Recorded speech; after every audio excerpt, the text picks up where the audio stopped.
Imhotep Haïti, soyez les bienvenus encore cette fois-ci.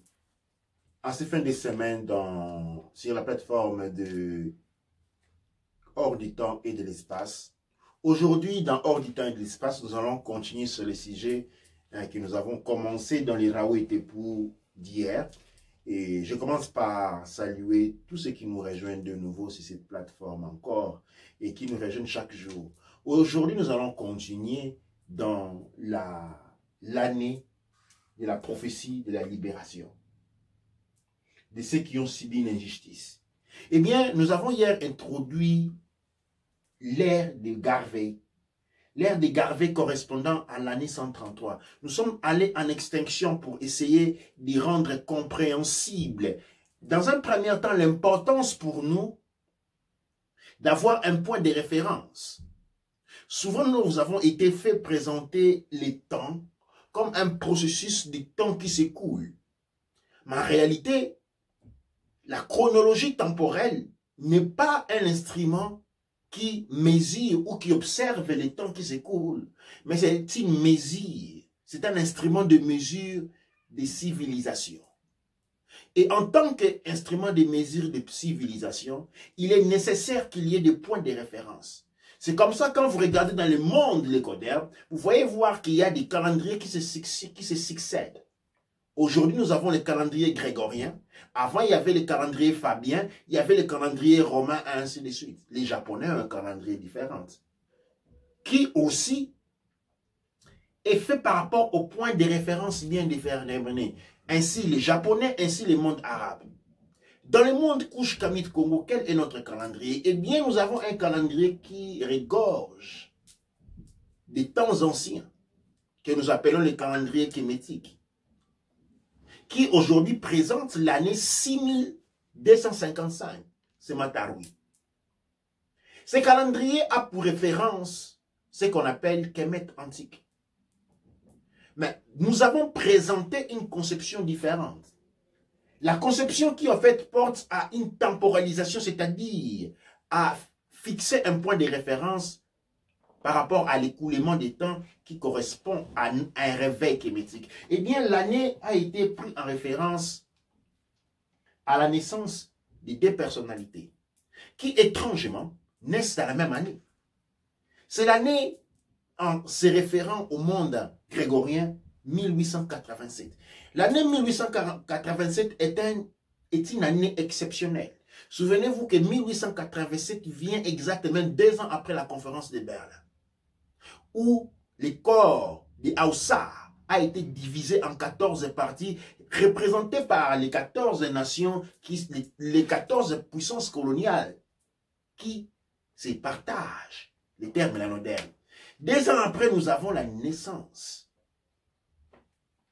de Marcus Garvey et de Kimbangu. Cette date est passée inobservable. Cette date est passée inaperçue. Mais en fait, cette année-là marquait la fin de quelque chose et le début de quelque chose d'autre. Pour le monde Kush Kamit Congo, eh bien, cette date-là marquait l'année 0 de la libération. Ainsi donc, nous sommes rentrés dans ce que nous appelons l'ère de Garvey, que nous avons défini d'une manière bien particulière. Eh bien, «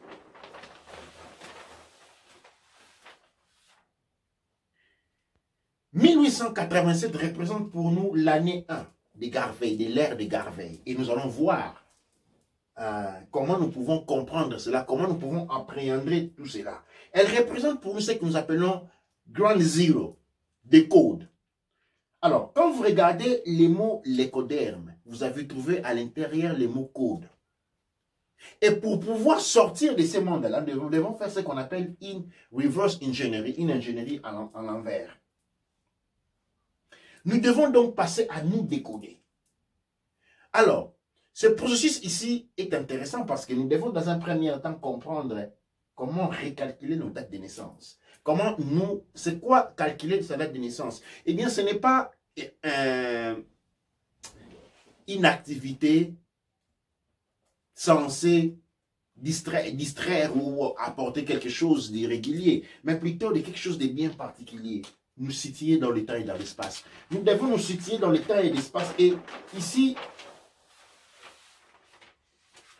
nous avons pris un exemple. Dans les codes, ok? Dans les codes, par exemple, moi je suis né en ce qu'on dirait 1979. Quand je fais l'association en 1800 avec 1887, ça se donne 92. Dans le temps décodé, hein, l'opération de décodage, je suis né en l'an 92 de l'ère de Marcus Garvey. Comme je dis, Marcus Garvey est né la même année avec ce qu'on appelle les prophètes Kimbangu. Nous allons essayer de voir cela en profondeur. Cette année-là, qui représente l'année 1 pour nous, c'est-à-dire les passages de 0 à 1, c'est l'année, un point de transformation. Un point très important. Et donc, en me mettant dans la position où je réalise que je suis né en l'an 92 de l'ère de Marcus Garvey, et nous allons voir pourquoi Marcus Garvey, et nous allons voir que sa naissance, la naissance de Garvey, est une naissance qui est accompagnée des prédictions. En fait, son nom est Marcus Mosiah Garvey. Le Mosiah ici, comme nous l'enseigne notre savant Govi Gomez, Mosiah ici signifie dans langue mélanoderme, c'est lui qui est prédestiné à sauver son peuple. En fait, nous le trouvons dans la formulation du Melu Necher, où nous avons toute mos qui signifie enfanté par Théouti. Nous avons aussi la Ra Moses. Ra Moses, ça dit enfanté par Ra, l'enfant de Ra.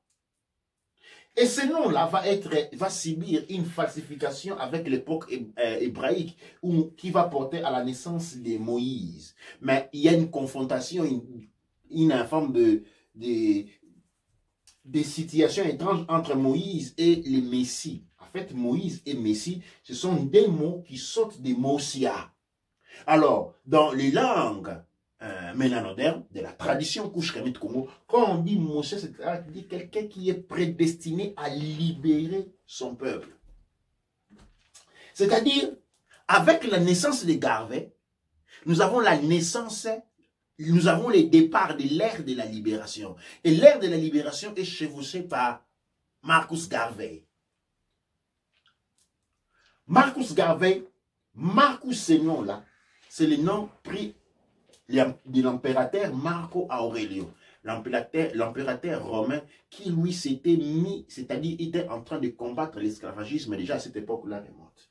Et le nom Garvey, Garvey c'est du saxon, hein, du saxon. Garvey signifie héros, c'est-à-dire flèche. Garvey c'est donc la flèche qui atteint sa cible. La flèche qui atteint sa cible. Donc, avec la naissance de Marcus Garvey, en l'an 1, nous avons, ensemble avec Kimbangu, ils ont commencé un nouveau cycle. Garvey est à la base de toute la philosophie des indépendances, toute la philosophie de la révolution. C'est grâce à Garvey que les déchus, c'est lui qui était une fois les Kentu et les Muntu. Les Kentu et les Kemetu étaient devenus noirs, refait surface. En fait, c'est l'année de la libération. Les choses que Garvey a accomplies n'ont jamais été accomplies par aucun homme, aucun autre homme. En fait, il a servi d'inspiration à Mussolini, Benito et à Hitler. Il a servi d'inspiration. Son organisation, l'UNIA, a été servi d'inspiration, en fait, pour faire ce qu'on appelle l'ONU, UNIA, ONU. Il a servi d'inspiration dans beaucoup de choses. La raison pour laquelle l'apartheid était aussi répressif, et je l'ai déjà dit bien des fois, quand on dit apartheid, ça signifie développement séparé.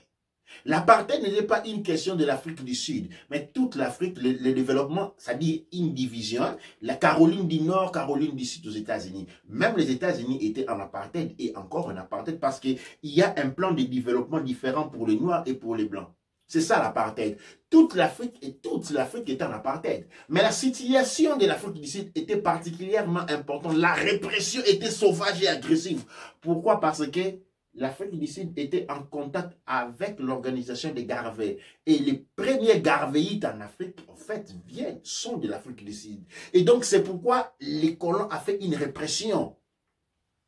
Et cette répression ne s'arrête pas en Afrique du Sud. Elle va tout droit dans les royaumes Congo déchus devenus les Congo belges, les Congo colonial belges.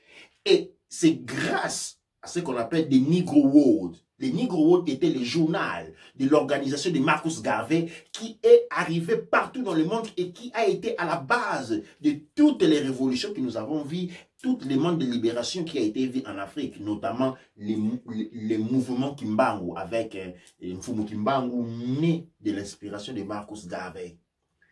Qu'est-ce que cela signifie? Ce n'est pas une confrontation entre les deux personnalités, mais c'est plutôt une compréhension de l'importance de cette année-là. 1887 était une année de révolte. Pourquoi? Parce que c'était une année de renaissance. Pourquoi? Parce que ce qui était prédestiné à libérer les peuples soumis, les peuples qui avaient été désactivés, les peuples qui avaient été dénigrés, ces deux personnalités-là étaient nées. Et cette année-là était très particulière. C'est une année particulière que nous sommes passés à côté du point de vue de notre littérature. Et donc, aujourd'hui, nous revenons à cette époque, nous revenons à cette date-là, qui signifie l'année zéro pour nous. Le point de départ. Ce point de départ-là, aujourd'hui, nous sommes, tout le monde parle de l'année 2020. 2020 ici, 2020 c'est là, 2000, on dit toujours 2020 en Afrique. Tout le monde veut aller en Afrique en 2020. Qu'est-ce qui se passe en Afrique pendant que tous les Africains sont en train de mourir à Lampedusa pour fuir?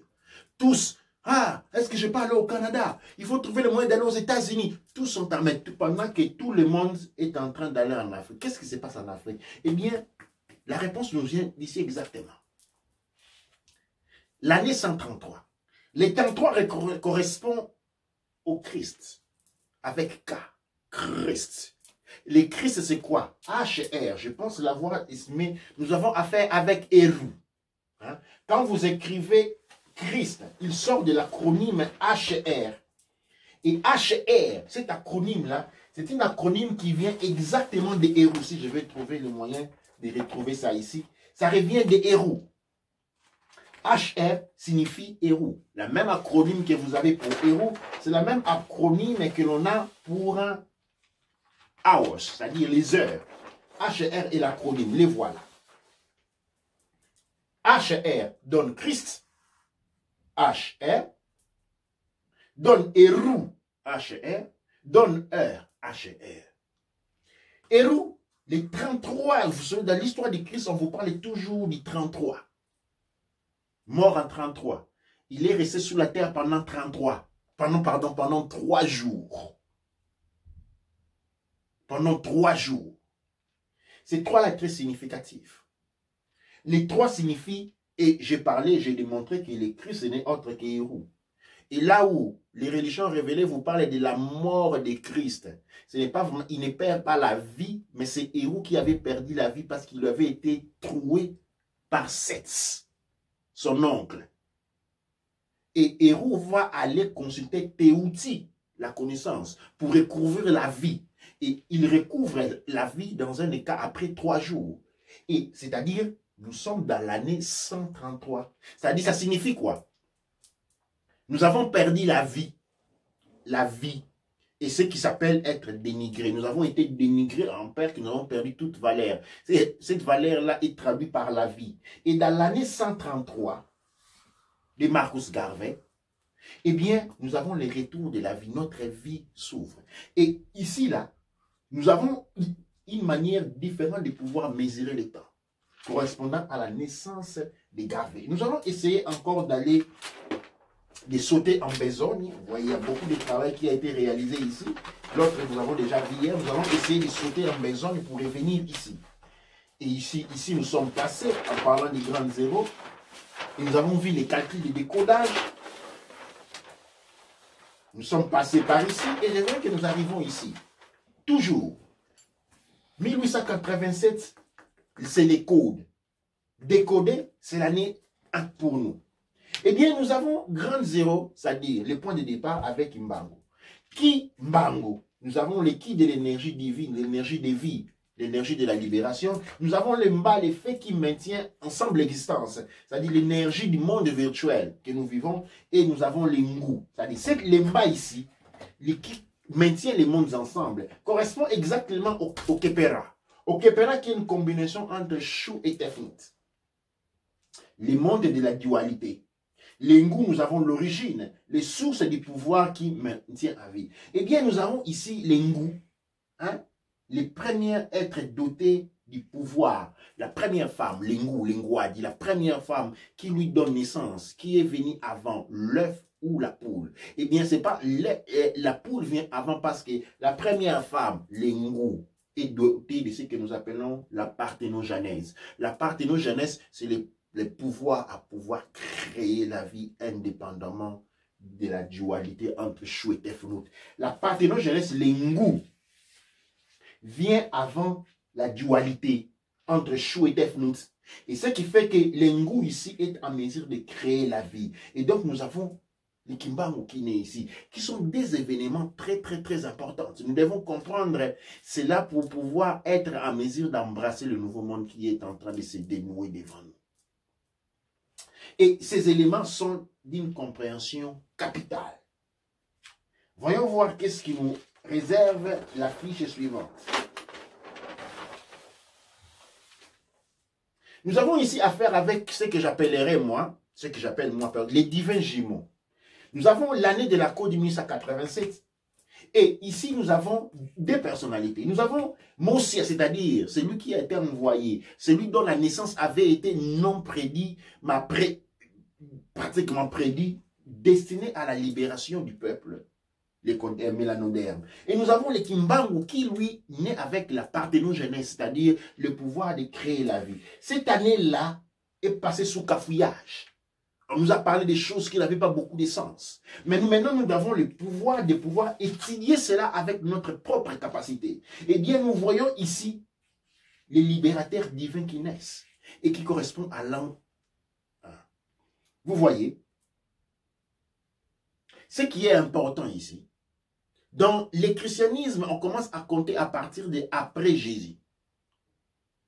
C'est-à-dire, les points de départ de leur civilisation part de la mort de la personnalité appelée Jésus. C'est sa mort qui signe le départ. Ça signifie quoi? Ça signifie une victoire parce que, souvenez-vous, même dans la Bible, il est bien que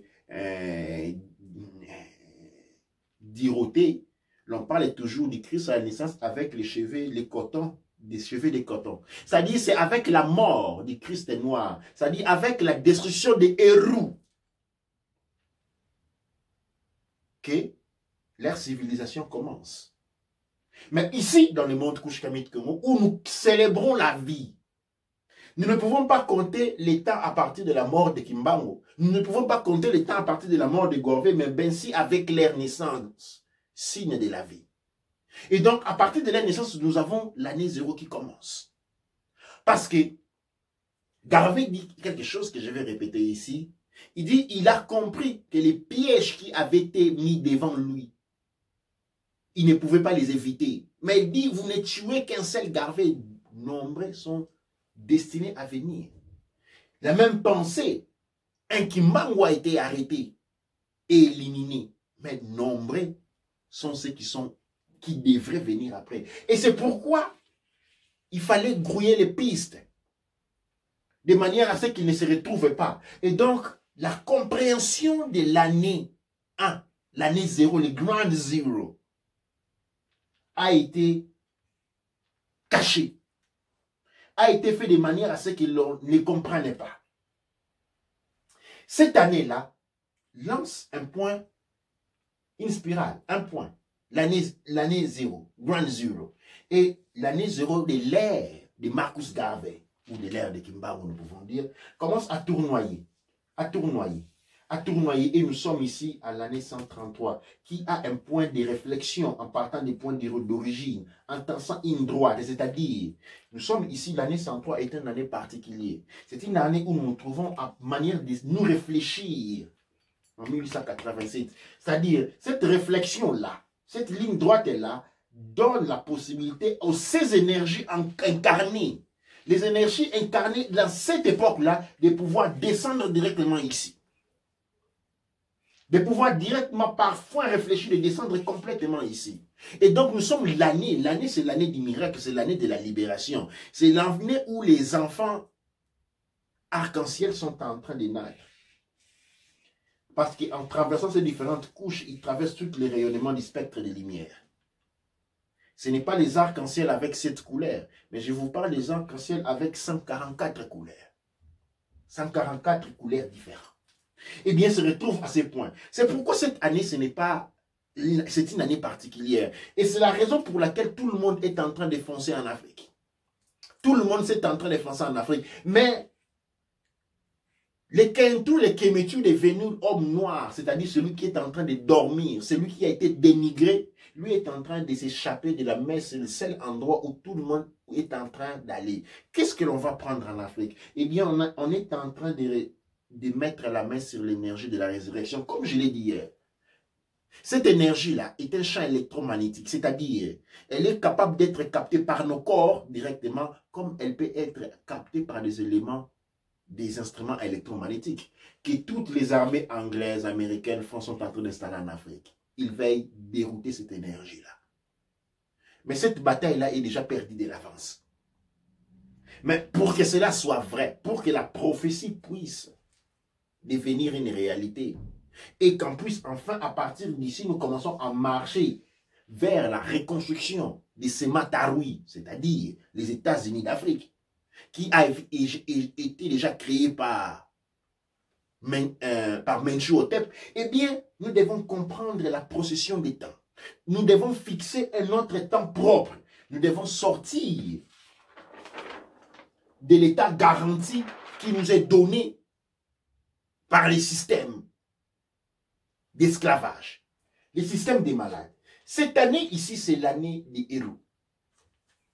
Je pense que nous avons vu comment nous pouvons calculer notre date, hein, en faisant une soustraction à partir de 1887 et déterminer l'année à laquelle l'on est né dans l'ère de Marcus Garvey, c'est-à-dire dans l'année de la prophétie. Combien de temps sommes-nous nés avant l'année de la prophétie? Ça, c'est la question que nous devons nous poser. Et cela nous permet de aussi fixer où nous sommes. Nous sommes dans les cycles de la prophétie. Le cycle de la prophétie qui a commencé à l'année 0 de la prophétie. Je suis en train de chercher l'œil. Je pense que je dois l'avoir encore ici. Vous allez m'excuser encore un moment. Je dois trouver l'œil qui est très important, qui va nous permettre de comprendre encore plus des choses. Non, il n'est pas là. Donnez-moi un moment. Je pense qu'il doit être à ce point-là ici.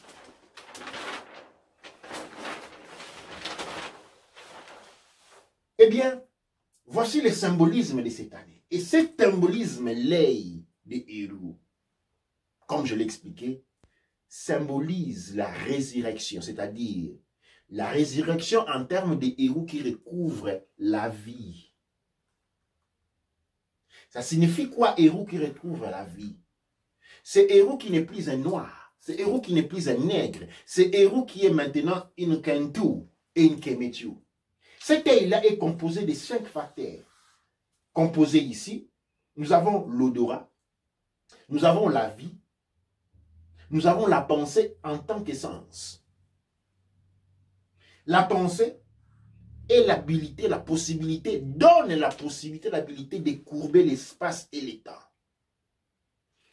Nous avons l'ouïe, nous avons les goûts et nous avons les touchés. Mais la chose particulière qui naît ici est encore le point de la pensée, la fréquence de la pensée. La fréquence des pensées appartient à l'œil des héros. C'est qui Eru? Eh bien, Eru, c'est Garvey qui revient. C'est Kimbangu qui revient avec la puissance, le pouvoir, avec la puissance et le pouvoir de courber l'espace et le temps. Une notion très importante. Et donc, ce symbolisme-là, dans l'année 133, est très important. Tous les enfants qui naissent dans cette année ici, l'année 133, ce sont les enfants qui portent le symbolisme de l'œil. Le symbolisme de l'œil est très important et nécessaire. Très important et nécessaire. Avec les 133, nous réacquistons le pouvoir. Le pouvoir de marquer notre destinée, le pouvoir d'orienter notre futur, le pouvoir de fixer un point de départ. Et ce point de départ-là part avec quoi? Part avec la naissance de Marcus Garvey et la naissance de Kimbangu. L'année 0, le point de départ. Et à partir de là, nous avons commencé à compter les cycles. Et maintenant, nous sommes arrivés au cycle 133. Une année particulière. Une année spéciale. Une année importante. L'année 103, vous allez remarquer que quand nous allons vous présenter des instruments, nous serons encore bien précis dans cette année-là. Cette année commence d'une certaine manière. Elle est déjà commencée. Mais en réalité, nous sommes dans la phase préventive de cette année-là. Ergo, je vous rappelle les calendriers kémétiques. Dans les calendriers kémétiques, l'année ne commence pas avec le mois de janvier. L'année commence avec le mois de mars. Consentement. C'est-à-dire, maintenant, selon le calendrier, bien que nous sommes en 2020 cette année, mais notre calendrier, lui, a un décalage. Ce décalage fait que l'époque où nous sommes maintenant, nous sommes en train maintenant de nous approcher à l'année 133. Les détails faits vous permettront de comprendre encore plus. Les émissions qui viendront après donneront encore des détails du point de vue mathématique sur la possibilité à calculer ces dates-là. À les calculer. Et comme je disais, le Père Ankh MT-Outil vous propose, va mettre prochainement en disposition sur le site kachupa.org un bloc-notes. Un bloc-notes reprenant la datation, ok, retraçant les parcours depuis grande 0, c'est-à-dire l'année 0, l'année 0, c'est-à-dire l'année 1.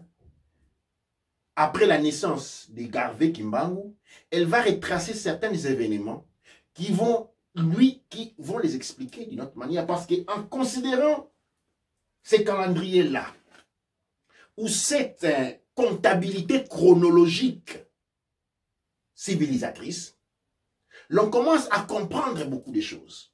L'on commence à comprendre encore de manière profonde Sékou Touré. L'on comprend de manière plus profonde Kwame Nkrumah.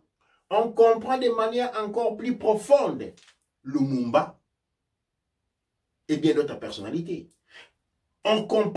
Maintenant, on comprend scientifiquement et intellectuellement Kimbangu.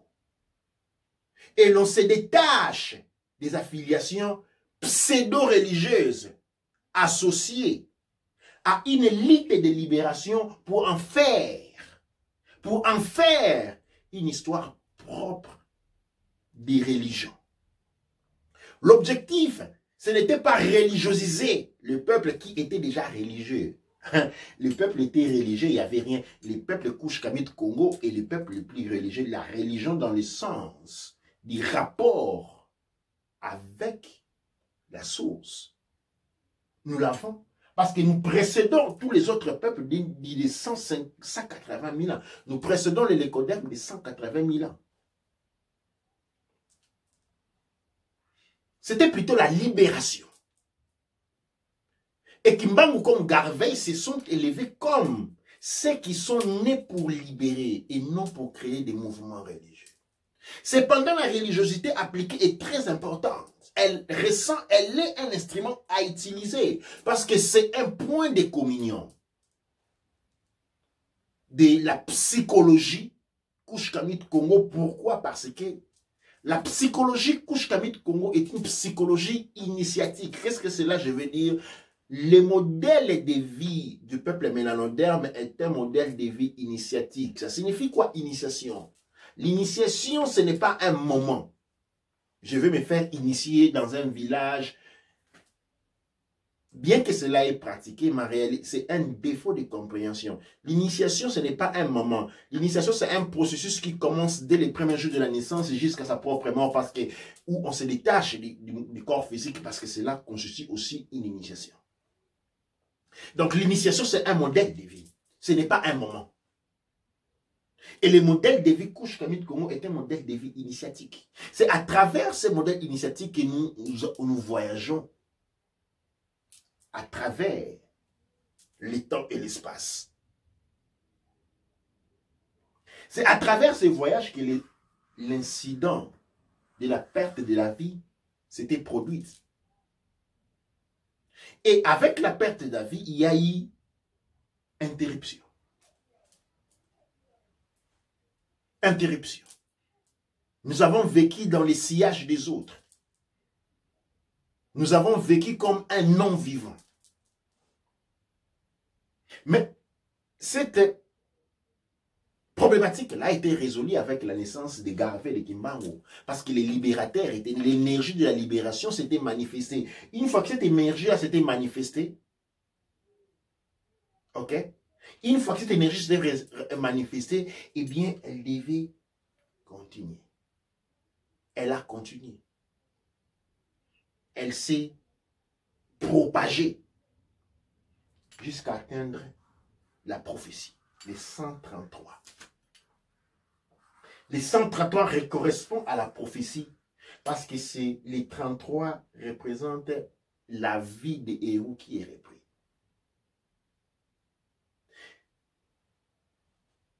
J'espère que vous comprenez cela. Nous avons commencé de l'an 0 et nous sommes reconstruits. Il fallait reconstruire les 14 parties du corps de Aoussa. Après cela, il fallait la naissance des héros. Et enfin, nous arrivons au dernier point où nous avons ici. Héros qui est né. Et l'année 133 est particulière. Est vraiment particulière dans ce que nous allons vivre, les événements que nous allons vivre et tout ce que nous allons connaître. La pensée ici se manifeste et s'est manifestée depuis un certain temps avec ce qu'on appelle les enfants indigo. Que ont les enfants indigo des différents des autres? Eh bien, ils ont représenté l'œil des héros. L'œil des héros qui, outre les sens, avait les sens de la... Outre les sens connus, ils avaient les sens de la pensée. La capacité de modifier l'espace-temps. Les capacités à interagir avec le monde de l'esprit. Eh bien, ces enfants-là ont été déroutés parce qu'une préparation du monde qui n'avait pas l'histoire de l'Hérode, vous connaissez l'histoire d'Hérode, qu'il fallait tuer tous les enfants qui étaient nés pour prendre la place du vieux roi. Eh bien, ces enfants-là étaient les enfants indigos qui ont connu les situations les plus atroces. Abandonnés, jetés dans les églises, maltraités, accusés des sorciers. Ces enfants indigos, c'est tous les enfants qu'on a mis à la rue, les enfants de la rue aujourd'hui. Sont les enfants indigos. Aujourd'hui, nous avons affaire avec les enfants des Lumières, qui, comme j'ai expliqué, précèdent notre axe. Les enfants des Lumières naissent. C'est la deuxième génération des enfants indigos. Comme je l'ai expliqué plus loin ici,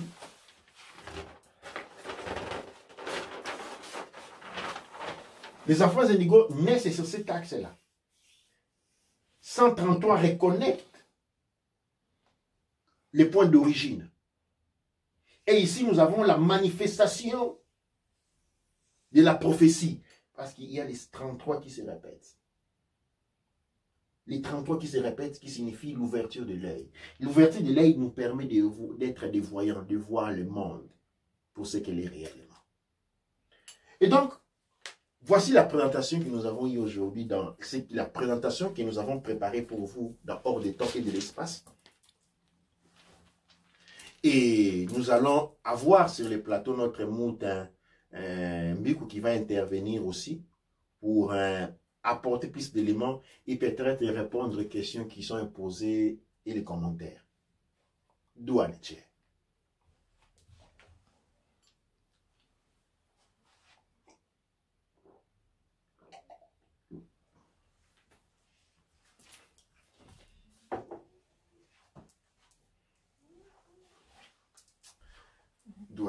Douane et merci, j'enlève les lunettes pour la réflexion des lumières et tout. Douane et on a eu une très bonne émission, il y a beaucoup de personnes qui nous suivent, donc Otep, béni de Dieu, il y a moi-même qui avait dit Otep aussi, et on a eu plusieurs personnes qui nous ont salués, qui ont dit Otep et tout. Douane il y a Betson qui nous suit, il y a plusieurs personnes, et il y a Missano qui dit Otep à tous, Otep à toi aussi. Et Douane pour cet exposé, Douane pour l'information, c'est quelque chose qui est très important parce que quand on voit la spirale de vie qui revient comme thème, qui revient fréquemment dessus. Mais aussi, il y a plusieurs points qui reviennent par rapport au fait que, effectivement, on a connu l'esclavage, on a connu les colonisations aussi, et on voit que Berlin, c'était en 1885, si je ne me trompe pas. Oui. Juste 2 ans avant. Donc, on a eu Berlin 2 ans avant pour préparer la venue, justement comme Hérode dans la Bible, qui se prépare à la venue du Christ ou des éléments christiques, des vibrations christiques, et il se prépare en tuant les enfants qui allaient venir. Donc, c'est vraiment trouver un mode de répression et de fermer tous les modes pour être sûr que les personnes qui allaient naître n'auraient pas eu la possibilité de se promener et d'arriver jusqu'en Kemet et de se cacher, de se réfugier en Kemet pour propager leur message et pour avoir un espace bien. Donc, il y a eu toute cette arme qui a été faite pour contrer l'action, oui, exactement. L'action qui allait se passer. Et c'est quelque chose qui est très important.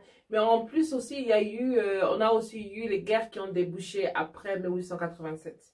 Après 1887, on voit au Congo et un peu partout, on a eu le génocide de Rwanda, il n'y a pas très longtemps, on a eu les génocides au Congo, on a eu les génocides dans beaucoup de peuples, beaucoup de peuples kémétiques sur Kama, sur l'Amérique, on a eu l'agression vers les polices sur les hommes noirs, sur les jeunes noirs, on a eu beaucoup de jeunes noirs partout dans le monde européen et occidental qui se retrouvent en prison. Donc on a vraiment eu tous ces problèmes-là qui se sont passés.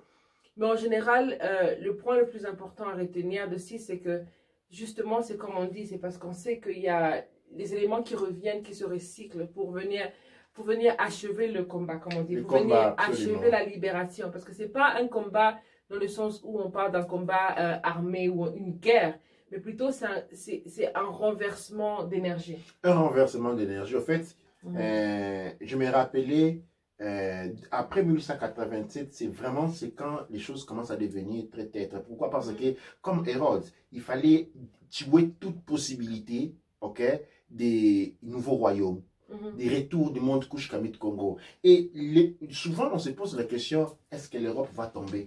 Est-ce que l'Occident va tomber? Le Soudan est tombé en 1887. C'était la fin du règne de l'Occident par rapport aux atrocités commises. 1887 était la fin. Et Kimbangu, comme gravé, apporte ce message-là. Maintenant, qu'est-ce qu'il fallait? Il fallait maintenir son puissance, résister. Et pour résister, comme Hérode, la notion dit, il faut tuer. Alors, on voit un nettoyage racial. On assiste à un nettoyage racial partout en Amérique, partout on élimine les Noirs. Et on pousse, par exemple, comment je peux dire, on promote l'agenda comment on appelle ça, l'agenda de mariage racial, c'est-à-dire de mariage interracial. C'est-à-dire il fallait affaiblir les jeunes noirs les plus possible. Et qu'est-ce qu'on a fait? On utilise bien entendu l'économie, les sociales. Okay? Il fallait dénigrer l'image du noir au point où ceux qui sont noirs eux-mêmes commencent à tuer la mélanine parce qu'ils veulent ressembler aux blancs. Les femmes noires veulent avoir des cheveux comme les femmes blanches. Et alors, ça, c'est tout l'agenda. Il fallait tuer cet élément-là. En Amérique du Sud, okay, des pays comme l'Argentine qui étaient en majorité noirs ne le sont plus. Pourquoi? Parce que on a dénigré tellement que les femmes ne voulaient même plus se marier avec les femmes noires ne voulaient plus se marier avec les hommes noirs. Parce que avoir un enfant noir, c'était un enfant qui n'allait pas progresser dans la société. Il fallait trouver un homme blanc. Alors, les hommes blancs étaient repoussés par les femmes blanches. Et ils étaient tous forcés, spécialement en Amérique du Sud, ils étaient obligés à être enrôlés dans l'armée obligatoirement. Et dans l'Amérique du Sud, voilà que les pays de l'Amérique du Sud, la plupart sont des pays à tendance naziste, vont organiser des guerres. Okay? Ils allaient organiser des guerres entre l'Uruguay et le Paraguay. Qu'est-ce qu'on mettait? Les soldats le foot soldier, c'est-à-dire des premiers rangs, étaient tous des noirs. Et ils étaient forcés à se battre. Entre eux. Parce qu'un appartient à l'Équateur, l'autre appartient au Brésil, l'autre appartient au Venezuela. Et ils se battaient et le nombre de noirs commençait à s'abaisser. On utilisait les noirs pour tuer les noirs. La même manière, on a fait aux États-Unis en armant les quartiers noirs. Okay? Vous n'allez jamais voir les noirs attaquer les quartiers. C'est toujours les noirs qui s'attaquent les noirs. Entre eux. Et c'est là, nous les voyons aujourd'hui même dans le continent noir. La haine qu'il y a entre nous. Marqué Garvey dit, mais qu'est-ce qu'ils avaient comme problème? La haine des Noirs contre les Noirs. Les Noirs est devenu le prototype de sa propre destruction par cette haine viscérale. La haine raciale qui dévore. Eh bien, cette haine-là que vous sentez, cet disconfort que vous retrouvez quand vous pensez à vous comme noir, cet disconfort que vous sentez quand vous voyez vos cheveux noirs, femmes noires, et vous voulez les couvrir, cet disconfort quand vous voyez votre peau, vous voulez la blanchir, eh bien, c'était les mécanismes qui avaient été créés depuis 1887 pour empêcher au monde noir de pouvoir s'élever. Et ces mécanismes nous portent, depuis 1887, nous avons passé 133 ans. Et à l'année 133 ans, il y a l'œil des héros qui s'ouvrent, les retours de Kimbangu et les retours de Garvey. Les couples, les jumeaux divins, qui renaissent en multitude. En multitude, pourquoi? Parce que il faut respecter cet accord-là. Il faut respecter cet accord-là. Nous avons été donc codifiés, rentrés dans un monde. Okay? Nous avons été codifiés et pénétrés dans un monde. Il fallait retrouver. Et quand on cherche de retrouver, les enfants indigos sont venus, on les a anéantis avec les églises des réveils. Les mamans au langue et compagnie, les enfants démons, les enfants sorciers. Et on a tué ces enfants ont été abandonnés. Et maintenant, dans l'année 133, il y a les enfants arc-en-ciel qui reviennent. Et donc, pour ajouter par rapport aux enfants, ce sont des enfants qui reviennent un peu différemment comparé aux enfants qu'on a vus il n'y a pas longtemps. Et je dis ça parce qu'aujourd'hui, on m'a raconté une histoire par une amie qui, au fait, elle était en train d'accoucher un enfant cette année. Et alors, elle se retrouve, et en plus, ce qui était bizarre avec, c'était que elle a eu des difficultés pour avoir son premier enfant. Et ayant eu son premier enfant, 3 mois après, elle se retrouve encore enceinte. Et donc, il y a plus ou moins une année après avoir eu son premier enfant, elle a un autre enfant qu'elle doit donner naissance avec. Et alors, tellement que l'accouchement et la venue du premier enfant étaient tellement difficiles, alors elle était préparée mentalement à avoir une situation similaire. Et donc, elle avait encore des problèmes de santé qu'elle avait eu par rapport au premier accouchement, qu'elle avait avec elle encore maintenant. Donc, elle se disait que ça allait être la catastrophe quand elle allait faire l'accouchement cette fois-ci. Et donc, elle s'est préparée, elle s'est relaxée, mais elle avait aussi un peu de stress et d'appréhension par rapport à ce qui allait se passer. Alors, qu'est-ce qui se passe? Il se passe que quelques jours avant, elle sent que son corps commence à se préparer pour la naissance. Donc, elle sent qu'elle commence avec la diarrhée. Petit à petit, elle voit qu'elle se prépare. Elle a la fatigue, elle a mal au dos. Elle sent qu'il y a des mouvements et elle sent une préparation. Une préparation que ce n'est pas elle qui est intime, mais c'est son corps qui lui pousse à se préparer pour faire cet accouchement-là. Alors, le jour où il y a l'accouchement, elle n'a pas de perte d'eau, mais elle sent qu'elle commence à voir, il y a des liquides qui sortent, mais ce n'est pas une perte d'eau. Comme on dit, les os se sont rompus. Donc, il n'y a pas d'eau perdue. Alors elle appelle l'hôpital, elle dit que j'ai mal, mais j'ai pas de contraction, mais j'ai quand même des douleurs intenses au dos. J'aimerais qu'on puisse voir ce qui se passe pour être sûr que tout va bien avec l'enfant. On lui dit non, t'inquiète pas, vous avez encore quelques jours jusqu'à ce que vous pouvez donner naissance. Donc c'était 2 ou 3 jours. Donc en général, il n'y a pas encore de problème. Alors elle reste à la maison jusqu'à ce qu'à un moment donné, elles sentent une pression qui sort. Elles sont comme s'il y a quelque chose qui est prêt à sortir d'elles. Et donc elle se dit, c'est mieux d'aller chez le docteur, comme ça on est sûr et certain de ce qui se passe. Alors, elle appelle le docteur, on lui dit que bon, on ne va pas vous envoyer l'ambulance, madame, prenez votre temps et venez calmement. Alors, qu'est-ce qui se passe? C'est que la dame, elle prend la voiture et elle arrive à l'hôpital. En arrivant à l'hôpital, elle arrive à l'hôpital et ils essaient d'appeler les docteurs, les docteurs ne répondent pas. C'est comme s'il y a un problème de communication entre elle, les docteurs et les infirmières et consorts. Mais non. Elle n'a pas d'aide. Elle n'a pas d'aide. Elle se retrouve sans aide, elle se retrouve avec son mari. Et n'oubliez pas qu'il y a un petit enfant aussi dans l'équation, donc on ne peut même pas laisser un sans l'autre. Donc il fallait parquer, le mari devait parquer, prendre l'enfant et venir accompagner sa femme et, pour attendre le deuxième enfant qui arrive. Arrivé à l'hôpital, alors la femme qui dit que moi je ne pourrais pas attendre que tu puisses parquer loin et revenir. Alors c'est mieux que je descende toute seule et puis prends ton temps, parc et puis tu viens me rejoindre. Alors elle descend. Alors, elle arrive devant la porte de l'hôpital. Et c'est comme si, quand elle descend, elle n'arrive pas à marcher. Elle sent comme s'il y a quelque chose qui la retient d'entrer dans l'hôpital. Mais là, elle continue quand même à marcher. Dès qu'elle arrive à la porte de l'hôpital, directement, elle sent comme s'il y a quelque chose qui sort d'elle. Et alors, quand elle regarde, elle voit qu'il y a l'enfant qui sort. Et c'est comme si l'enfant, il glisse. Il ne s'est pas cogné. L'enfant, il glisse derrière. Parce qu'en plus, elle portait un pantalon. Alors, quand elle sent quelque chose qui sort, alors elle s'abaisse pour regarder, donc pour voir qu'est-ce qui se passe. Mais elle réalise par quel miracle que l'enfant, il est sorti et il a glissé derrière son pantalon et il se retrouve par terre. Alors, on amène l'enfant à l'hôpital et on regarde, on vérifie vraiment la police et toutes les infirmières sont choquées. Donc, ils demandent pardon parce qu'ils n'ont pas été là, ils n'ont pas secouru.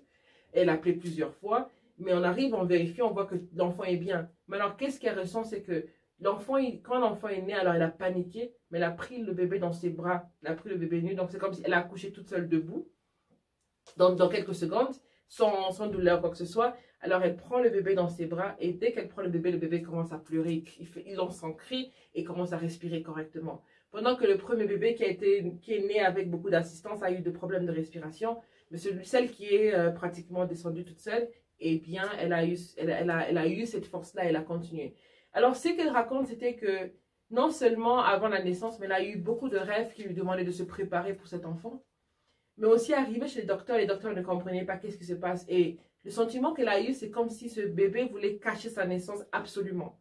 Donc, il ne voulait pas que... C'est comme si le bébé ne voulait pas que la matrice puisse l'intercepter. Que la matrice puisse l'intercepter. Il ne voulait pas qu'il puisse être vu. Donc, elle voulait être... parce qu'elle est descendue. Mais elle est descendue cachée derrière la maman. Donc, elle a pu glisser derrière. Donc, elle n'est pas sortie où on l'a vu, on l'a pas vu devant. Donc, on l'a vu derrière. C'est seulement que quand la maman l'a pris dans ses bras, à ce moment-là, qu'elle a pu révéler le bébé dans le monde.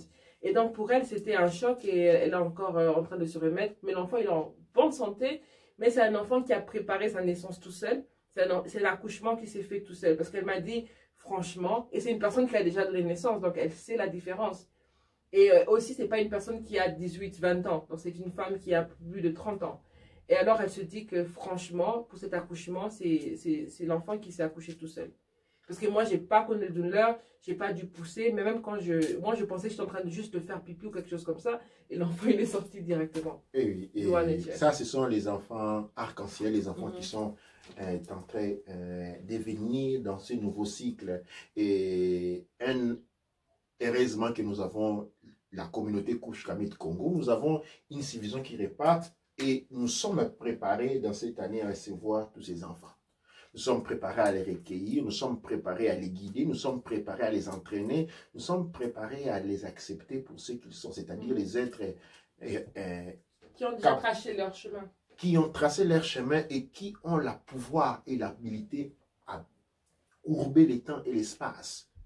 Le pouvoir de la volonté de courber les temps et l'espace, c'est ce qui caractérise les enfants arc-en-ciel. Douane et Cher, je ne sais pas si nous avons d'autres questions, nous avons d'autres commentaires, sinon nous allons... Rapidement, je vais juste saluer toutes les personnes. On a David qui dit salut, il y a Tagnon qui est content, qui dit Otep aussi, et Otep à Yakuba qui dit Otep, Et entre guillemets, je vais partir aussi dans le live pour voir les autres commentaires. Oh, voilà, je suis là, je reviens dans l'écran. Voilà, il y a Thiago Momo qui nous suit depuis hier, Otep, Douane et Tiers pour être là. Béni de Dieu encore qui dit Otep et tout le monde, ils sont contents pour l'histoire. Et donc, je pense que pourquoi je partage cette histoire, c'est que avec les enfants qui viennent aujourd'hui, l'important c'est pour nous de savoir, parce que c'est un code qu'on a décodé, qu'on a pris, mais c'est un code que nos ancêtres nous ont laissé, c'est une matrice. Donc il y a l'énergie des symboles et on va commencer à faire des cours pour aider tout le monde à être en mesure de comprendre le code par rapport à eux. Et donc pour donner l'exemple pour la petite fille qui est venue, elle, son année, sa vie a commencé le jour qu'elle est née. Donc le premier jour de sa vie, c'est le premier jour de son année. Et c'est là où le point culminatif est. Son cycle, c'est son cycle commence le jour où elle s'incarne. Et ces cycles-là, maintenant, commencent à faire comme ça. À la naissance, les cycles commencent à tournoyer. L'existence n'est pas une ligne droite. Ça, c'est la matrix. Ouais. Quand vous avez une existence constituée en présent, futur, passé, vous êtes sur une ligne droite. L'existence, c'est un mouvement circulaire. Et quand un enfant naît, c'est son point, et à ce point-là, il commence à tournoyer. Et nous aurons la possibilité à développer cela dans les jours qui vont venir. On a même un commentaire qui dit Otep et bon naissant, dommage si vous sortez les lapins de votre chapeau. Cela est intéressant. Les Africains chrétiens et musulmans qui préfèrent la prédigitation, les miracles et la peur. Beaucoup me le disent, c'est vrai. Vous ne faites pas marcher les paralysés, vous ne donnez pas la vie aux aveugles, ni promettre le paradis. Dommage qu'on ne peut vous appeler. Pour Nsoubi qui donne la question, Nsoubi Mbok, il peut nous appeler s'il veut nous appeler pour parler avec Nkela. Certainement, on va recevoir l'appel. Mais aussi, comme il dit, c'est très bien parce qu'on n'a pas de lapin pour sortir de nos chapeaux et tout. Et le point, c'est que le message, c'est en nous. Et on réalise que le code se trouve en nous. On réalise qu'en étant une force ensemble, le code est en nous. Parce que je partage l'histoire de la petite fille parce que c'est... J'ai dit à la maman qu'il faut faire très attention en élevant cette fille. Parce que je me rends compte que, justement, c'est un enfant qui parle. C'est elle qui dicte ce qu'elle veut. Elle connaît son chemin. Elle n'est pas là pour perdre son temps. Donc, si toi, tu veux perdre ton temps, tu veux avoir une fille qui est mignonne avec des roses, des pompons à gauche-droite, c'est pas elle, en fait. Il faut comprendre qu'elle a son chemin et ça peut commencer à 2 ans comme ça peut commencer à 22, à 33 ans. Et donc, c'est ça son travail. Et ce qui était encore intéressant, c'était que par rapport à quand j'ai rencontré l'enfant, au final, c'est que la première connexion que j'ai eue avec elle, c'est plus ou moins quelques jours avant sa naissance. Je suis allée chez elle à la maison et en parlant avec la maman, parce qu'elle n'avait pas révélé le sexe de l'enfant, mais j'avais l'impression que j'avais une communication dans ma tête. Donc, c'est pas que j'ai ressenti, c'est comme si on peut sentir l'autre personne. J'ai pas senti l'autre personne, mais c'est elle qui m'a senti et j'ai senti elle qui me parlait dans ma tête à moi. Et c'est comme ça que je lui avais encore rien dit. Et quand elle m'a dit l'histoire, je lui ai expliqué que effectivement c'est vrai parce que c'est une personne qui choisit son temps, qui choisit comment elle vient. Elle est venue, c'est comme on dit, elle est venue debout. Donc elle est venue direct. Dès qu'elle est venue, elle a touché la terre. Dès qu'elle est venue, elle a touché la terre. Donc c'est vraiment, je sais pas pour ceux qui regardent tous les films de super-héros, quand les super-héros ils tombent, ils touchent la terre. Et c'est ce que la petite a fait. Elle est descendue, elle a touché la terre directement pour dire que je suis un guerrier, je suis venu pour un travail spécifique et il n'y a rien qui va m'arrêter. Ouais. Et il faut signaler que les enfants arc-en-ciel ne vous appartiennent pas, ce ne sont pas des cadeaux, ce ne sont pas des biens privés, ce ne sont pas des accessoires, ils ne sont pas là pour témoigner que vous êtes un parent, ce sont des enfants qui viennent pour une mission. Et si vous avez des enfants pareils, ce ne sont pas des enfants avec lesquels, ce ne sont pas des enfants que vous pouvez traiter comme n'importe quel enfant. Et ce sont des enfants difficiles parce qu'ils ont le pouvoir de l'autorité. Ils ont la capacité de voir, de lire dans vos pensées, de vous comprendre. Et si vous blaguez, même la capacité de vous manipuler. Absolument. Et donc, révolgez-vous à nous et nous saurons comment vous guider. Il y a un cours qui va commencer très prochainement sur les cours sur les enfants. C'est-à-dire, une question m'a été posée grâce à notre mood Neferef Ra des États-Unis, aux États-Unis, qui a voulu demander mais quel parcours initiatique pouvons-nous donner aux enfants. Et il y avait déjà un cours que j'avais prononcé pour les enfants, mais cette question a mis les bases pour un programme initiatique, hein, un parcours évolutif initiatique pour les enfants qui va être disponible très prochainement. Donc, vous aurez la possibilité de pouvoir affecter des enfants entre 2 ans à 12 ans à suivre des cours. Mais dès qu'on a passé les temps des 12 ans, eh bien, il y aura un autre programme pour les enfants qui sont entre 12 ans et jusqu'à l'adolescence. Donc, nous aurons ces 3 étapes-là. Nous avons des 0, 1, des 2 à 12 ans, des 12 ans à l'adolescence, et puis les cours pour adultes qui est déjà disponible là.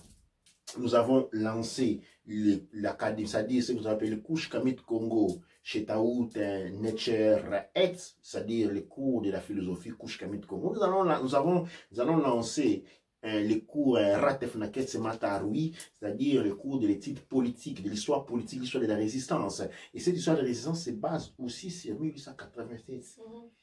Okay? Notre philosophie part de là, le corps de philosophie prend ce point-là. Nous allons étudier l'évolution de la philosophie Couche Kamit Congo dans 133 années, à partir du point 0, décoding.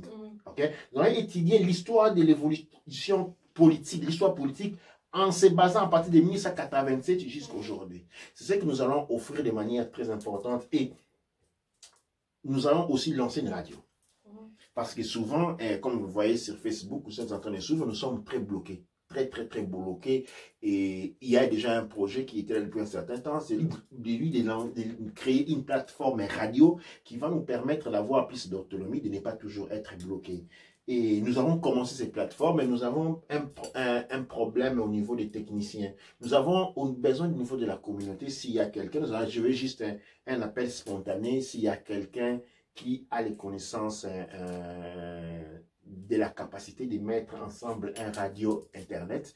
Et comme vous savez, les pères MTOT donnent des cours gratuits. Tout est fait de manière gratuite. Et donc, nous n'avons pas les possibilités d'engager quelqu'un, lui donner 600, 800 $ pour nous faire un site. Et donc, nous vous révolgeons à vous qui nous écoutez. Si parmi nous cherchons un volontaire qui a les capacités techniques de pouvoir créer un site, une radio, internet, de pouvoir nous contacter et de pouvoir lui aussi contribuer à cette résistance, contribuer au retour des héros, en nous aidant à mettre une radio qui va nous permettre de pouvoir envoyer les messages de la résurrection, ces messages-là à tout le monde, dans tous les 4 coins du globe terrestre. Douane Donc, j'ai quelques commentaires que j'allais dire. Donnez-nous votre numéro WhatsApp. J'ai remis dans les commentaires. C'est le 0077 3632 09 59. Ça, c'est le numéro que vous pouvez utiliser. Et voilà, tout n'est-il pas à nous, mais tout n'est-il pas en nous, mais nous avons besoin sûrement d'un guide pour nous éclairer et ouvrir cette porte. Douane, nous avons besoin de guides, et les guides, c'est le Neb Ercher lui-même, et nous sommes différentes expressions de cet élément-là, comme Fumukimba, ou tout comme les Messia, Garvey, étaient des points d'énergie qui sont descendus, et nous autres, moi je me définis les gardiens du jardin, c'est-à-dire je m'occupe du jardin tout simplement, et nous avons les instruments, nous avons la déduction, nous avons les courages, nous avons la force et l'énergie de pouvoir guider sur ces chemins. Douane Chair, je reprends. Voilà, Douane Chair à Sandrine Nefertiti, merci pour les commentaires. Douane Chair Nefertiti. Et voilà, donc je vais continuer avec les commentaires. Voilà. Nos enfants ne sont pas nos enfants, nous devons le comprendre, nous venons pour évoluer. Et donc le commentaire, il continue en disant, peu d'entre nous le comprennent, ils sont comme nous pour faire évoluer leur conscience. Donc nos enfants sont venus comme nous pour faire évoluer leur conscience. Et c'est vraiment le message que j'ai expliqué à la dame, ça veut dire que ton enfant, il t'a utilisé comme une porte. Et donc, il faut te rendre compte de cela. Et toi aussi, tu as utilisé quelqu'un d'autre comme une porte aussi. Et donc, ça veut dire que c'est un enfant qui, votre chemin s'est croisé, mais elle te fait comprendre que c'est elle qui a choisi de croiser ce chemin. Donc, c'est les enfants qui choisissent les parents et pas le contraire. Oui, les parents deviennent prêts à avoir un enfant, mais c'est les enfants qui choisissent d'être incarnés. Et avec ça, vraiment, j'aimerais tirer un peu les oreilles surtout pour la communauté mélanoderme. Vraiment, je tire les oreilles sérieusement. Il y a un truc qui se passe, c'est que, comme je vous ai expliqué, l'incarnation de l'enfant de ma copine, elle a plus de 30 ans. Et je lui ai dit que des enfants pareils s'incarnent souvent chez les personnes qui ont moins de 20 ans. Je répète, moins de 20 ans. Donc, ça peut être toute personne qui est en âge de donner naissance, 13, 14 ans, même, maintenant, mais c'est même plus tôt, jusqu'à 20 ans, en général. Mais qu'est-ce qui se passe, c'est qu'en général, dans notre communauté, la plupart des femmes mélanodermes qui sont enceintes et qui ont moins de 20 ans, ils vont soit avoir une abortion, donc ils vont avortement, ou encore, ils vont être rejetés par la communauté, rejetés par la famille, et les gens vont se moquer d'eux, on va leur faire sentir que leur vie est finie. Donc, ils doivent maintenant se prouver qu'ils ont une meilleure vie. Et donc, ils vont castrer les enfants qu'ils vont avoir. Pourquoi? Parce qu'ils ne veulent pas que le monde puisse se moquer d'eux comme le monde s'est moqué d'eux, des parents. Et donc, c'est ça qui est très important, c'est de comprendre que nous devons arrêter de posséder le corps de nos enfants. C'est vrai, certes, on ne veut pas, on veut avoir une personne qui est mature. Au lieu d'être trop dur aux jeunes filles, aux jeunes garçons qui ont des enfants, il faut être sûr qu'un enfant, dès qu'il arrive à un certain âge, il est capable d'être un parent, capable d'assumer ses choix, il est prêt à vivre sa vie selon ce que lui choisit et selon ce que l'être qui vient s'incarner choisit avec lui. Parce que l'enfant qui choisit où s'incarner, il choisit ce qu'il veut. Mais dans notre communauté, les enfants indigos du 133, beaucoup vont passer par l'avortement. Parce que beaucoup d'entre nous dans la communauté, on va pousser les enfants. Parce que moi, je dis, quand il y a un avortement dans la communauté, toute la communauté est coupable. Parce que c'est le sens que la personne se sent comme si c'est la seule solution. Parce qu'on ne lui a pas présenté d'autres alternatives. Je ne juge jamais la personne qui a l'avortement, mais c'est la communauté qui est responsable, dans tous les cas. Parce que la personne n'est pas acceptée à 100% dans ce sens-là. Et donc, je pense que c'est très important de comprendre. C'est seulement quand on pense que les enfants nous appartiennent, que les personnes commencent à pratiquer les avortements et toutes les pratiques pour faire que les êtres qui viennent s'incarner, qui viennent toquer à la porte, on ne les laisse pas entrer. Droit nature. Droit nature, exactement. Je vais revenir. Peut-être notre mout n'a pas les droits de juger. Moi, en tant que gardien, j'ai un peu les droits de juger. Je ne vais pas juger, mais je vais ajouter un élément de conscience. J'ai parlé du monde occidental. Le monde occidental, le monde l'école que nous suivons de manière aveugle. Leur monde commence avec leur civilisation, commence avec, comment on dit, Adi, après Jésus, c'est-à-dire après la mort de Jésus. C'est-à-dire le point de départ de leur vie, c'est la mort. C'est pourquoi, pour célébrer le mystère de la vie, on mange un corps mort avec son sang mort. Dans le monde l'école, la mort est fatalique, c'est-à-dire on se porte de quoi avec quelqu'un qui est mort. Ok? Mais si je vous disais d'aller vous promener avec la photo de votre grand-père mort sur votre corps, bien que vous l'aimez beaucoup, vous serez révolté à l'idée. Parce que chez nous, la vie commence avec la vie. On ne confond pas la vie avec la mort. Alors, l'avortement, c'est une mort. Et quand il y a avorté, toi aussi tu es mort. Attention, la mort, ce n'est pas la mort physique. La mort, c'est la mort de l'âme. Il y a beaucoup qui se promènent. Vous voyez beaucoup de gens se promener, marcher. Mais ce sont des conteniteurs vides.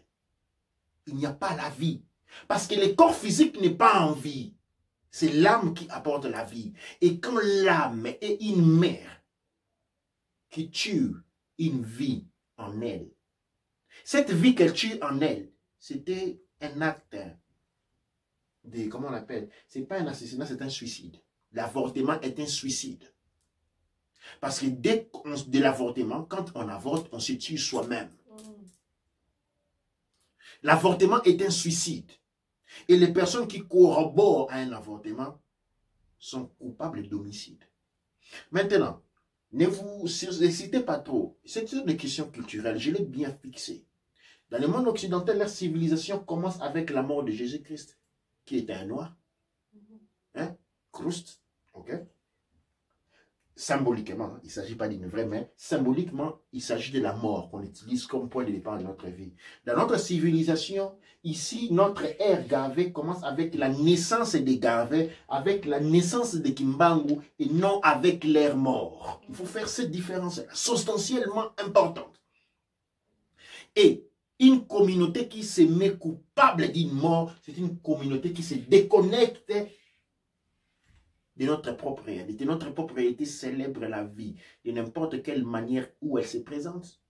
Un enfant a toujours une famille parce que l'enfant appartient à la famille d'une certaine manière. L'enfant intègre la famille, il intègre la communauté. Donc une personne n'a pas le droit de dire je vais me tuer tout seul. D'autant plus que le monde occidental, quand tu commets un suicide, tu sors pour te mettre en prison. Ok? On te dit que si tu fais un suicide toi-même, on te trouve, va te mettre en prison, mais tu peux tuer ton enfant à l'intérieur de ton ventre, ça c'est bon. Nous n'allons pas critiquer. J'appartiens pas au monde lunaire, j'appartiens au monde solaire. Et dans le monde solaire, plutôt, nous célébrons la vie. Toute naissance est une bénédiction. Vous le dites vous-même, mais vous l'oubliez en pratique. Vous le dites en littérature, mais quand les choses arrivent, vous oubliez complètement qui vous êtes parce que vous êtes confondus. Je vais vous rappeler, toute femme enceinte mérite un soutien. Absolument. Ne disez pas c'est une fille. Dans le monde couche Kamit Congo, même quand on a un an, on est une maman. Parce que la femme, comme nous le savons, naît avec toutes ses filles. Nous continuerons en profondeur avec cela, mais je voudrais que la communauté commence à se fixer parce que nous sommes dans l'année de la résurrection, l'année de l'ouverture de l'œil. Et l'œil, c'est lui qui voit, c'est celui qui connaît, c'est lui qui apprend. Nous devons apprendre à nous connaître. Nous sommes restés aveugles pendant trop longtemps. Nous sommes fait du mal entre nous sans le savoir. Et maintenant, nous n'avons plus d'excuses parce que l'œil, dans l'année 133, s'est ouvert. Et donc, nous devons apprendre à nous aimer.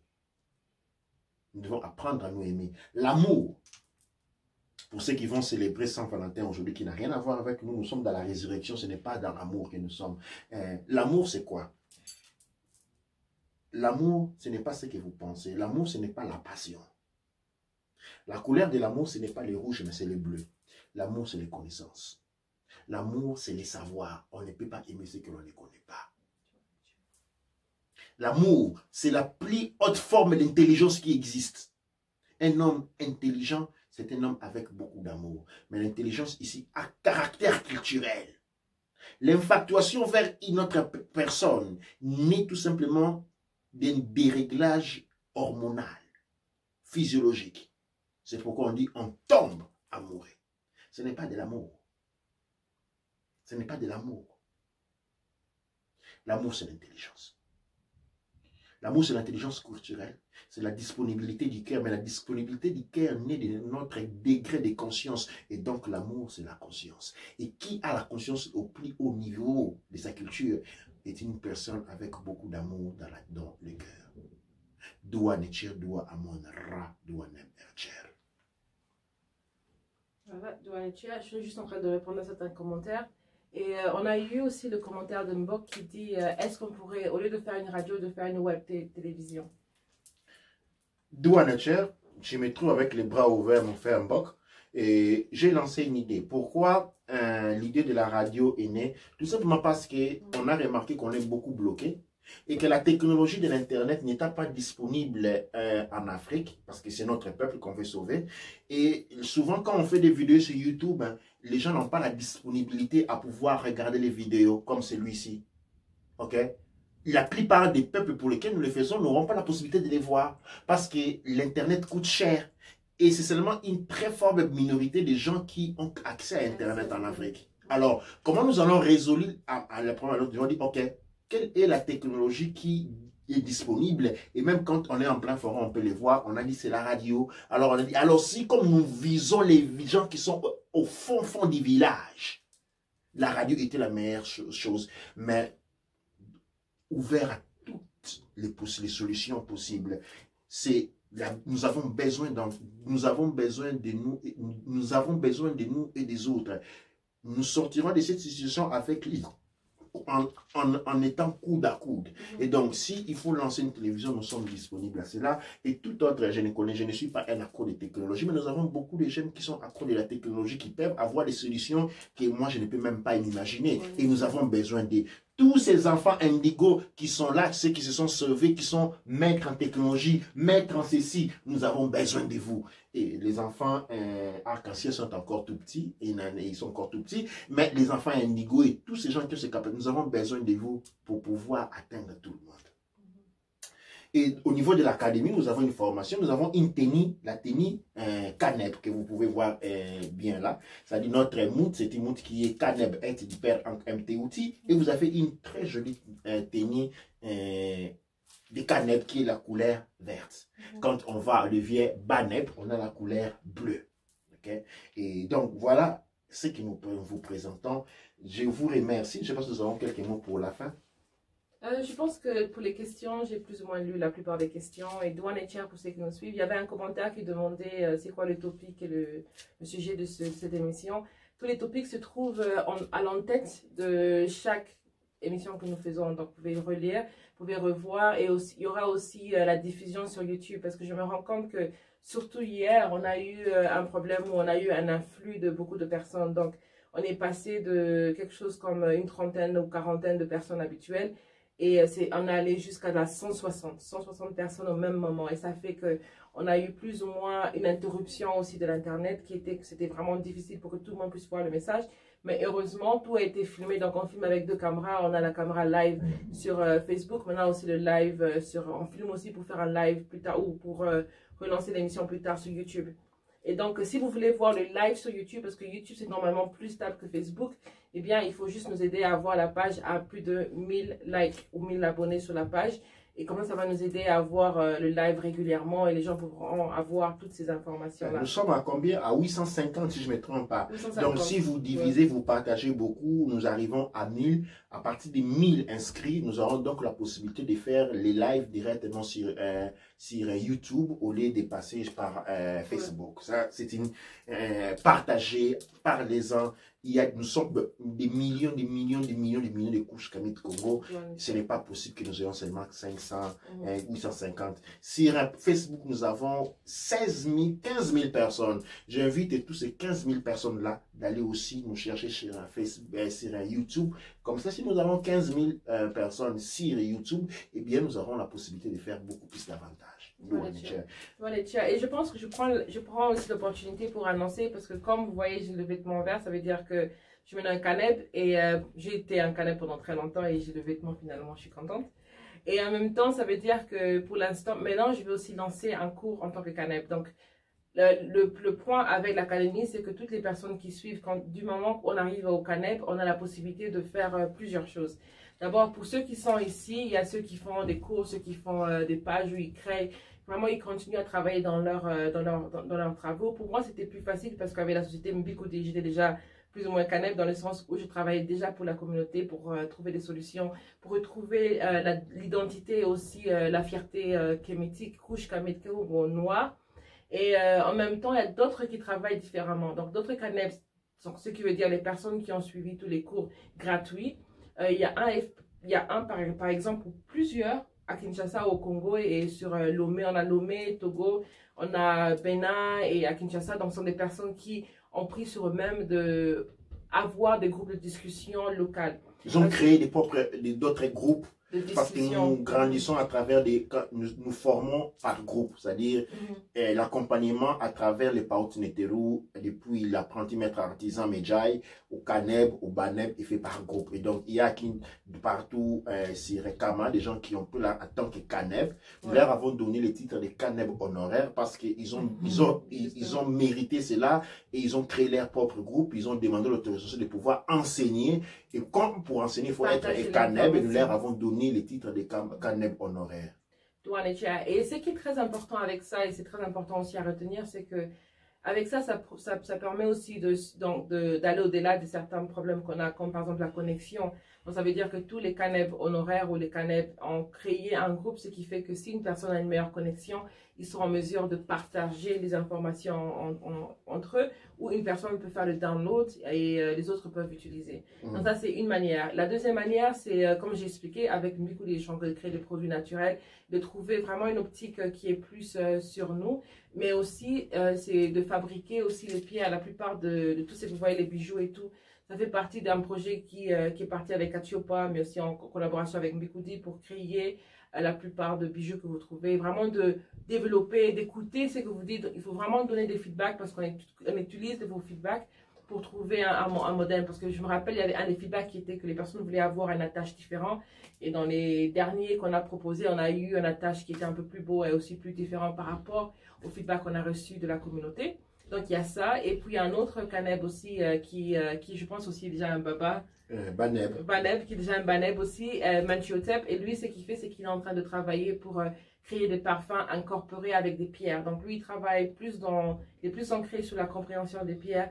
Et donc vraiment, c'est lui aussi, avec lui qu'on travaille pour créer Cachopa, parce que lui, son travail, c'est vraiment comprendre les pierres. Ouais.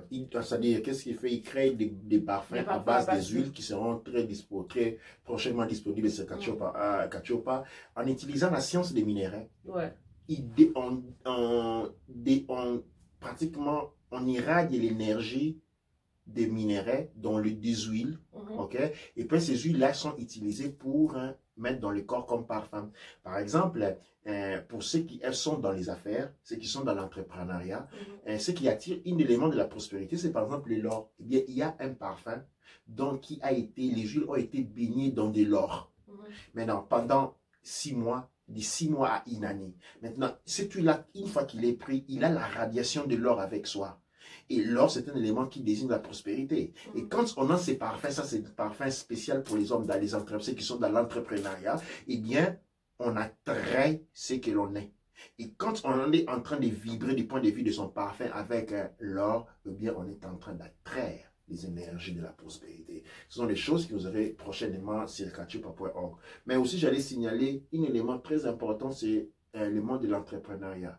Nous encourageons beaucoup les entrepreneurs et nous allons aussi avoir un cours d'entrepreneuriat et nous voulons avoir beaucoup de ceux qui sont déjà entrepreneurs. Nous pouvons les aider comment aller dans le monde, faire l'entrepreneuriat dans le monde Couche-Kamit Congo, et tout comme ceux qui veulent devenir des entrepreneurs, nous pouvons les guider aussi dans cette voie-là. Parce que c'est très important, comme on dit, d'avoir une communauté, surtout quand on est entrepreneur, et je peux vous dire ça par expérience. C'est très important aussi d'être sûr que la communauté est consciente de vous. Parce que souvent, on se dit, on a une très bonne idée, personne ne nous regarde, personne ne nous écoute. Mais c'est aussi parce que notre message n'arrive pas vers les personnes qu'on veut atteindre, les personnes qui vont valoriser notre service et notre travail. Donc, c'est une chose qu'on va faire. Et la dernière chose que je voulais vous annoncer, c'est que à part tout ce que je fais d'autre, et je vais ajouter aussi, j'ai 2 projets, un projet secret, je vais garder comme un petit secret, jusqu'à ce qu'on est prêt à vous le révéler. Mais un projet qui est en train de venir aussi, c'est un projet pour comprendre les symboles. Parce qu'il est très important de comprendre les symboles qui sont importants pour notre vie, comprendre comprendre le langage, comprendre pourquoi en tant que mélanoderme, on a la capacité de parler plusieurs langues. Parce que c'est vrai que beaucoup de gens diront que des Noirs, tu parles français, tu parles anglais, tu parles quoi? Moi, je parle plus ou moins 5 langues très bien et j'ai d'autres langues que je comprends un peu ici et là. Mais justement, c'est parce qu'on a une capacité, je veux dire, plus vaste pour comprendre le langage. Parce qu'on est une civilisation qui a baigné dans le langage de chiffres, des symboles et le langage de la musique, la vibration, le langage de l'eau, donc tous ces langages divers. Et donc le cours sera là pour vous redonner cette force et surtout pour vous dire que même si vous parlez très peu de votre langage maternel, c'est vraiment un cours qui vient pour nous donner plus de force. Parce que comme vous, beaucoup d'entre vous, je connais beaucoup, je m'exprime très bien en français, mais par exemple pour mes langues maternelles, j'ai dû faire beaucoup plus d'efforts pour les apprendre, pour les réacquisitionner pour moi. Malgré que c'était des langues qui devaient normalement être données vers moi à ma naissance, que je n'ai pas reçues comme ça, que j'ai dû travailler pour les avoir en moi. Et il y a tellement trop de problèmes qu'on rencontre dans ça. Mais maintenant, le cours qu'on aura, c'est vraiment un cours qui va nous aider, entre communautés, à nous serrer les coudes entre nous et à faire ce que vraiment on est en capacité de distribuer ce qu'on connaît. Donc, ça sera d'abord de comprendre le langage des symboles, mais aussi un des exercices sera de partager les petites connaissances qu'on connaît dans des langues. Parce que si on pense que ce sont des petites connaissances, mais c'est vraiment pour nous révéler. Parce que, qu'est-ce qui se passe, c'est que pour qu'une langue devienne grande, il faut qu'il puisse avoir un travail fait dedans par les personnes qui parlent cette langue pour la faire grandir, pour la faire croître, pour qu'elle puisse devenir officiellement reconnue par d'autres, entre guillemets. Et je ne dis pas que cette reconnaissance est importante, mais justement, c'est juste pour vraiment recréer des liens qui vont nous relier entre nous. Et je pense que c'est très important, surtout pour l'année de la vision, parce que comme vous avez vu, la vision, ça incorpore la pensée, ça incorpore l'ouïe, mais aussi la langue et toutes les sensations. Mais avec l'ouïe, il y a les vibrations, il y a le langage, parce que le langage, on l'entend. Et nous, on pense qu'on écoute le langage par les oreilles, mais avec, si vous avez vu, vous voyez qu'on on regarde aussi avec les yeux. Par exemple, là, vous êtes en train de lire avec vos yeux, et c'est comme ça que c'est très important de reprendre, parce que comme on est arrivé à l'an de la vision, on doit reprendre nos symboles, réapprendre à comprendre les symboles, et c'est comme ça que les gens diront, on n'est pas ici pour chercher un maître spirituel, mais c'est pour que nous puissions être les maîtres de notre propre vibration. On s'arrête un peu ici, et ça c'est une des choses qu'on vient de comprendre. Le langage nous parle, le langage nous explique. Donc ici, par exemple, vous avez le code de l'Ocoderm. Vous avez l'Ocoderm. Moi, j'appelle ça le code derme, pratiquement. Mais il y a le code dedans. Pourquoi? Parce qu'avec le Locoderm, il y a l'idée qui est venue, surtout dans le dernier cycle qui est fini. Il y a eu plusieurs, on a utilisé plusieurs symboles qu'on a changés. Le Swatika, c'est un des symboles que tout le monde connaît, qui a été renversé récemment. Mais il y a beaucoup d'autres symboles qui ont été volés. Il y a le symbole de la croix. Il y a beaucoup plus de symboles qui ont été changés. Il y a le ankh qui est devenu une croix et un épée plus tard. Et donc, il y a tous ces symboles qui ont changé différemment. Ce sont des symboles que nous devons récupérer, comprendre, à reconnaître, parce que le moment où il y avait la magie pour retourner et renverser l'épaule, ce moment est fini. Et donc, il y a un des symboles, c'est l'heure. Parce que comme vous voyez là, il y a le 12 qui est là, qui devrait être là. Il y a un renversement de pôle. Il y a le peuple Zoulou au sud de l'Afrique qui devait être au nord, parce que Zoulou veut dire le nord. Donc ça, c'est vraiment beaucoup des éléments que nous allons voir avec le cours de linguistique et de symboles. Ce sera linguistique. C'est marrant, c'est un cours de linguistique, mais ce sera linguistique pour vous aider à recréer la linguistique de vos langues maternelles, mais aussi pour reprendre le pouvoir en vous, reprendre le pouvoir qui a été volé en ne vous apprenant pas vos langues maternelles. Donc, savez-vous que si vous ne parlez pas bien vos langues maternelles, ça veut dire qu'il y a un pouvoir qu'on a volé de vous. Parce que les langues, comme vous venez de voir avec le Coderm, il y a des codes dans le langage, il y a des codes dans les langues. Les langues Locoderm sont des langues récentes et c'est plus facile d'avoir les codes.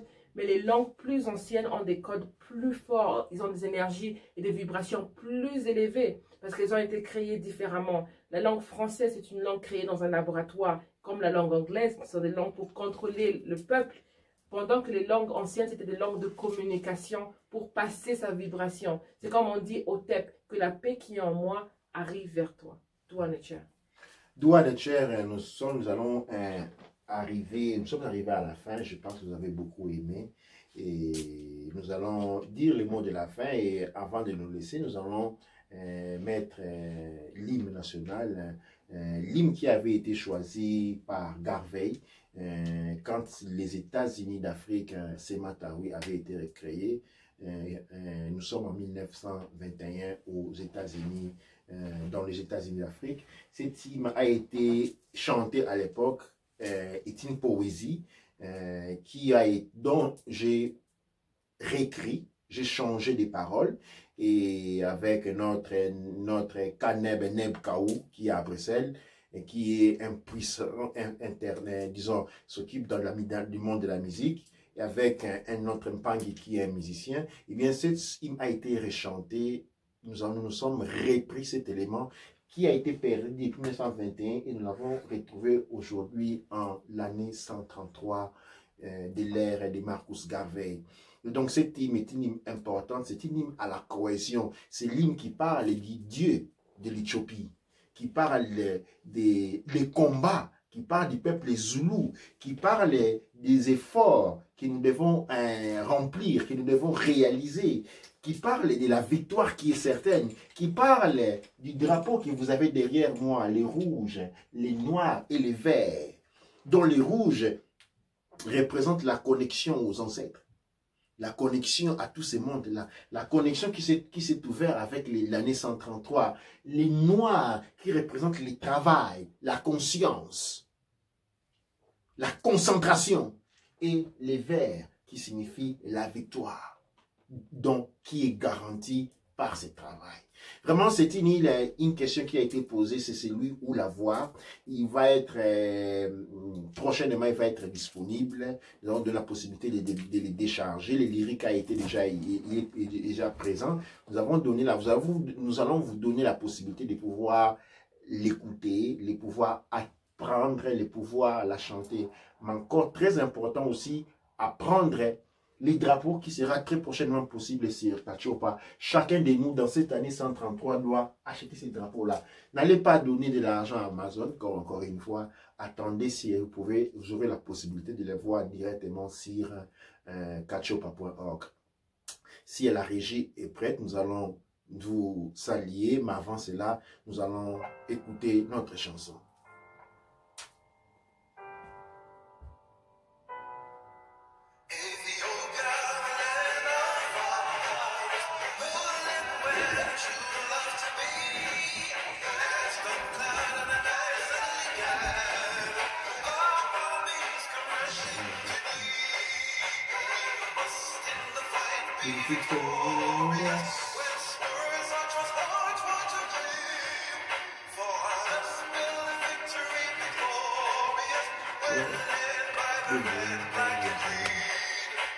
Advance, advance to victory, let Africa be free.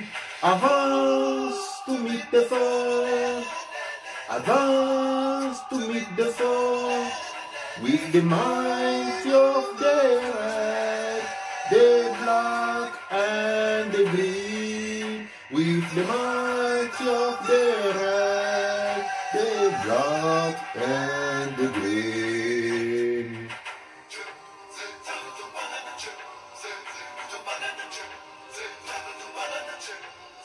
Do I measure the red bird?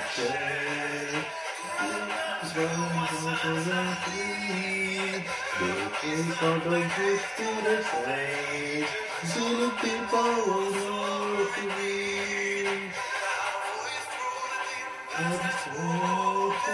Ethiopia, the strength for the hand.